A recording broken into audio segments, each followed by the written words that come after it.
start with Mr. NHI's human identity in the hot seat.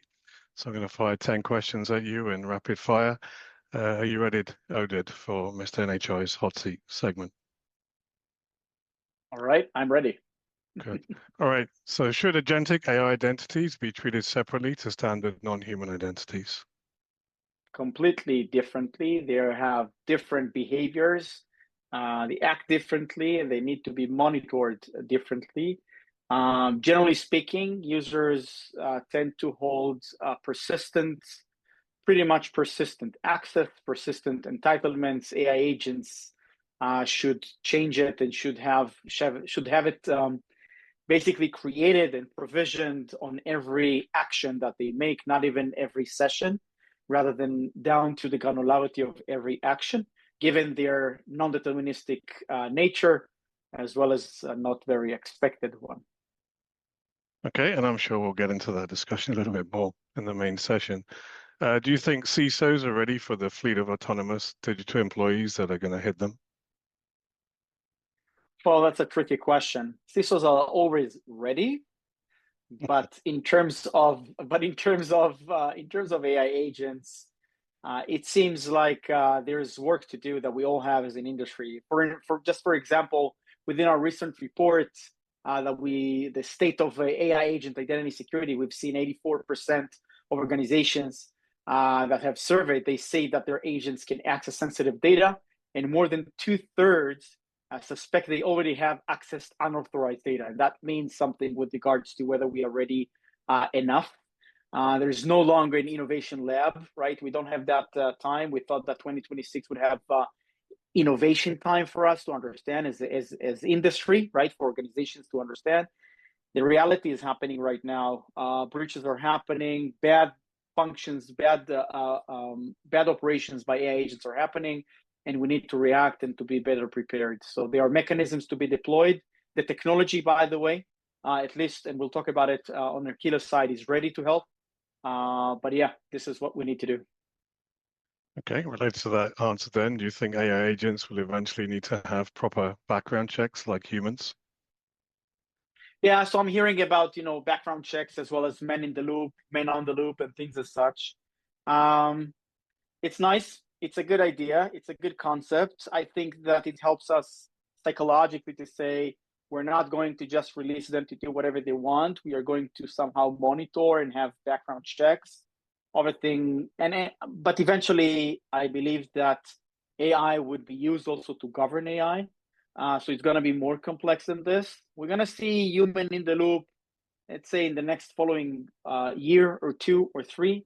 But very soon, we're going to see some implementations that would basically have this process to be completely autonomous. Otherwise, it will not be the autonomous enterprise that we all think that potentially can happen. Okay, thanks for that. Do you think we're repeating the same mistakes that we made with non-human identities now with, I guess, AI agents? Definitely, yes. Unfortunately, I believe that as at least from what I'm seeing, right? I'm seeing that almost on a weekly basis, and customers that are willing to share. We're seeing practices that repeats themselves, and it starts from continuing to use persistent identities and providing API keys to AI agents. And we're seeing that it is also being published. There is some tendency to think that credentials are kind of a plumbing problem. And the developer at the end would eventually understand and do something with authentication. And with AI agents, it becomes destructive, completely destructive, because eventually AI agents, whenever they do have access to the credentials, even if it's a memory, eventually they can do whatever they want with it. And also if they have direct access to systems. And I'll give you just an example, a certain machine that is deterministic, in which you trust the code that was written, because you know that it will not deviate out of it, then you know the exact course that it will take. So assuming it runs once and twice, you can say, okay, I'll inject those credentials into the memory because the machine doesn't have self-awareness on that end. Versus AI agent, in which you cannot expect what would be the end result, and they are creative. So the minute that they actually get those credentials, even if injected only on memory and not on config file, you find yourself with a very serious problem in which they can use it in order to access directly the resource and do all kind of bad behaviors and run bad actions. So yes, we are repeating mistakes, but now the price is going to be higher.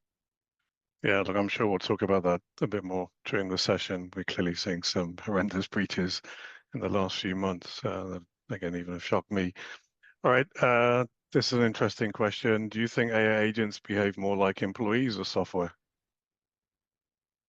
That's a good combination. From one hand, they behave similarly to both, like a combination. From the other hand, they're not similar to any of those, right?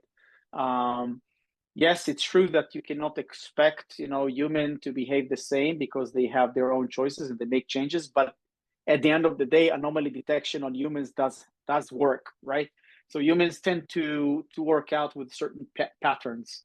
So in a way, we did not really face in any era, we did not face a true unexpected behavior, such the one that we're seeing with AI agents. So I would more tend to, it does not behave neither like human or like machine. It's another type that we all need to better understand what exactly is happening here, and we all need to make sure that we truly understand how to secure it. Okay, that's very interesting. What are your thoughts on whether IAM for AI is more important than AI for IAM? So I am for AI for sure. Although we can use AI to better do IAM, and in fact, we'll talk about this today as well, because AI can govern AI, and that helps. But the true news and updates that the industry should look at is leveraging IAM in order to secure AI, given the nature, the fact that their actions, their identity, the access is much more important than what we've seen with machines. Yeah, fully agree. Do you think the AI agent digital workforce is going to lead to mass unemployment? That's soon to say. And every technology has its own cycle in which at the beginning everyone are afraid that something massive would happen. I know that we are starting to see some layoffs. It's true, but on the other hand, you do see that there are also adaptations that are happening. So new jobs to open up, new titles to be introduced to the world.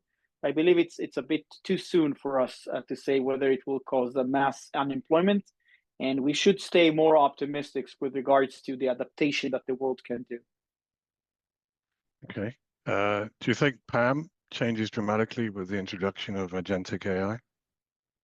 Completely. PAM, privileged access management, although was a beautiful concept for humans, in some sorts of way could have worked for machines, not in terms of scale, by the way. This is why we've seen secret managers, machine identity systems that have needed to scale even further than PAM.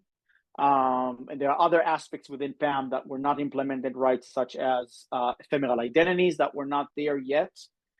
So we've seen that shift. Now with AI, PAM needs to continue that moving forward, and to do something that it was not done earlier, right? PAM was focusing on also recording. With AI agents, recording doesn't mean anything. You cannot record. So PAM needs to be much more real-time oriented and to be within that session. And we'll talk about how do we believe that PAM evolves into what we call today runtime authority. Okay. So maybe a related question, but do you think zero trust can work for autonomous AI agents? Definitely, and should. Zero trust is obviously a great concept that has been here in the industry for the last few years, have been implemented in various ways with AI. And again, their nature, there has need to be some adaptation that has a lot to do also very much what I said earlier with being more real time.